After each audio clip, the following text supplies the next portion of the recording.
Hello and welcome back. In this episode we're going to take a look at how to use the SQL Ce data engine, which is now part of Windows Phone 7 Mango.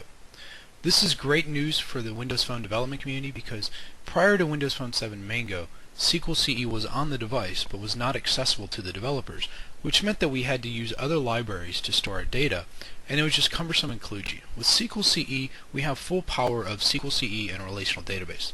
In this episode, we're going to take a look at how we can create our data context, which is our database engine, how to create our table model, this is the entity model that will represent our data in memory, as well as take a look at how we can create our data as well as query it from the data context.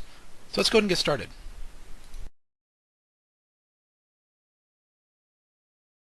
So before we get started creating our initial Windows Phone 7 with SQL Server application, the first thing we need to do is go ahead and add a reference to the system.data.link assembly.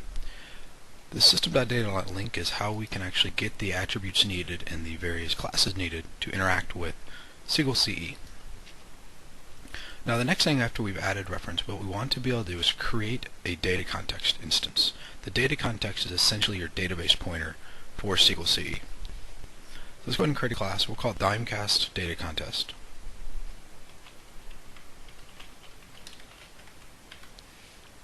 This data context class just needs to inherit from data context.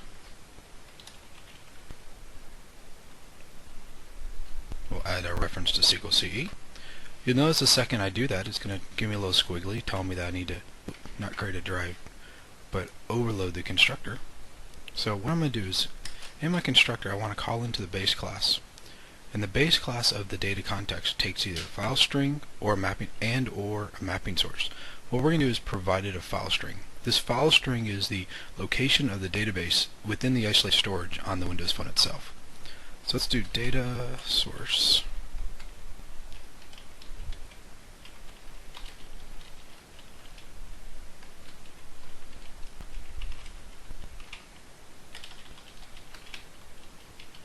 So I'm going to go ahead and hard code this. It's going to be the data source is isostore, and this is the name of my SDF file. This SDF file is where SQL Ce will actually store all the data.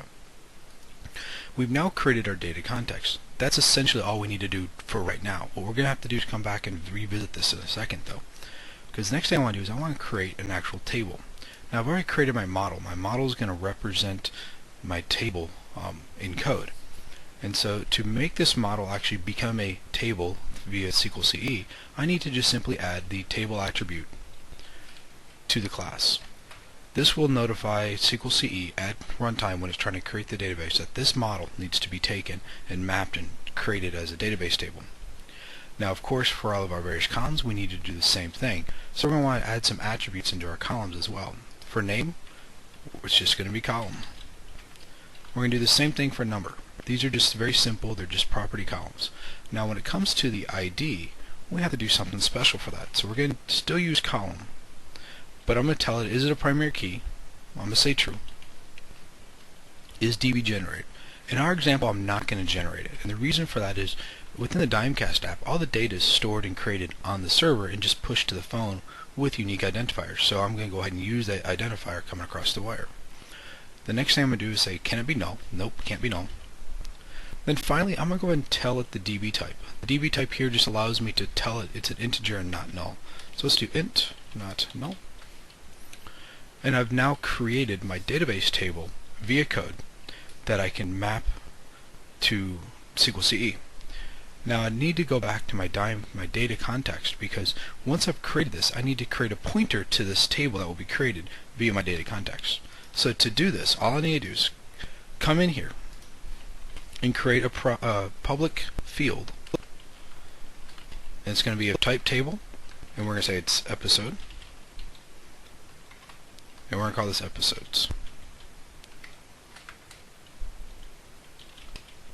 Now if you forget to add this, you will get runtime exceptions, which will be relatively informative, but it won't tell you exactly you forgot to do this. So just remember, when you create a data context and you have a table that you want to get access to, make sure you add a field reference to this.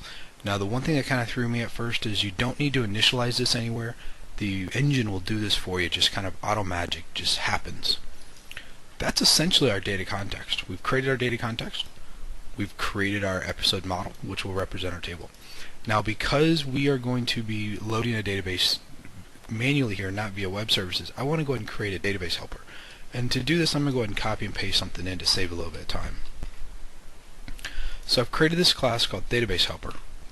And what this will do is just going to allow me to initialize the database with some test data so that I can very easily get up and running. And as you can see, I'm just going to loop through, create 1,000 records, add them to my list. Now where the magic comes in within SQL Ce is these two lines of code.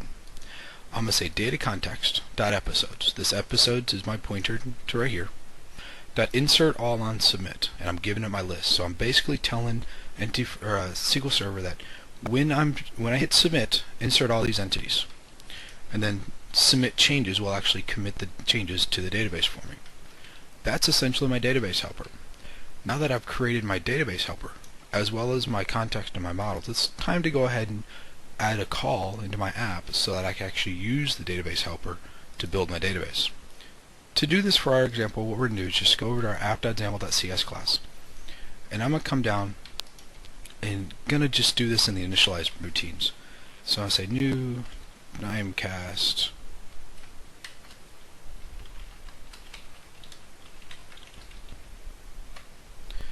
and for our example here, we're going to go ahead and create a property that will hold on to this in memory for the life of my app. We're going to make this static. Now in a normal scenario, you might want to do this with some kind of IOC container so that you can just store it in memory and not have to hardwire it into your app.cs or some other location. So I've created my instance of that, and now I'm going to simply say if not database exists. So if my database doesn't exist, let's go ahead and create it. And since we're going ahead and creating the database here, we might as well use our database helper to set up our database, and I'm going to pass it in my instance of my Dimecast data context. I've now created basically a instance of my database in memory. I've checked to see if it exists. If it doesn't exist, I'm going to create it.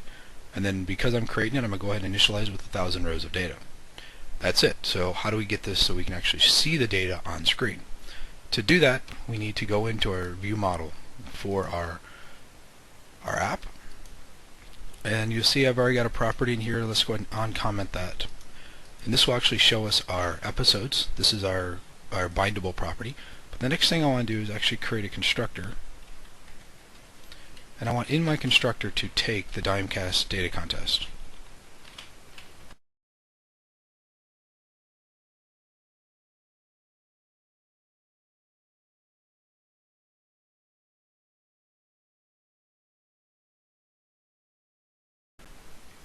I'm going to store that internally, and because I've already initialized my context as well as populated, I can actually go ahead and hit it right here and do something with it. So what I'm going to do is basically say from E in. So I'm going to query all my episodes. I'm going to say select E. I'm going to grab this as a to list so I can go ahead and execute it right now. And then I'm going to go ahead and translate it from a enumerable to an observable collection.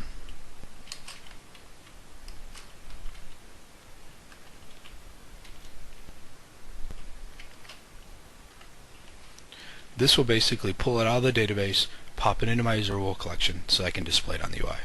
So if I've done everything correctly, I should be able to run my app now and actually step into our database helper as well as into our view model. Oh, before I do that though, I do need to manually wire up our view model. We're not using a view model locator or anything like that here, so we're going to go ahead and just do everything manually.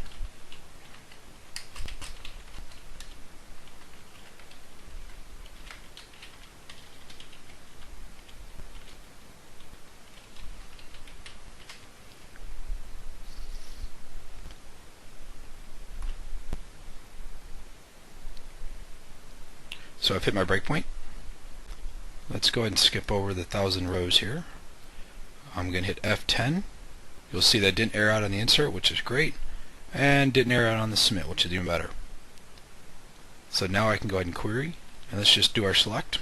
Again, didn't error out there, so let's go ahead and continue running this, and there you have it.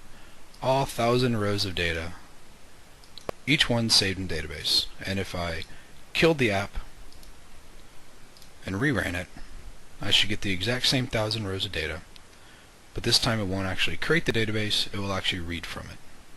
And here's my 1,000 rows of data. So as you can see, getting started with SQL Ce is fairly simple. I know in this example all we did is create the data context in one table, no associations or relationships. We'll take care of that in a future episode.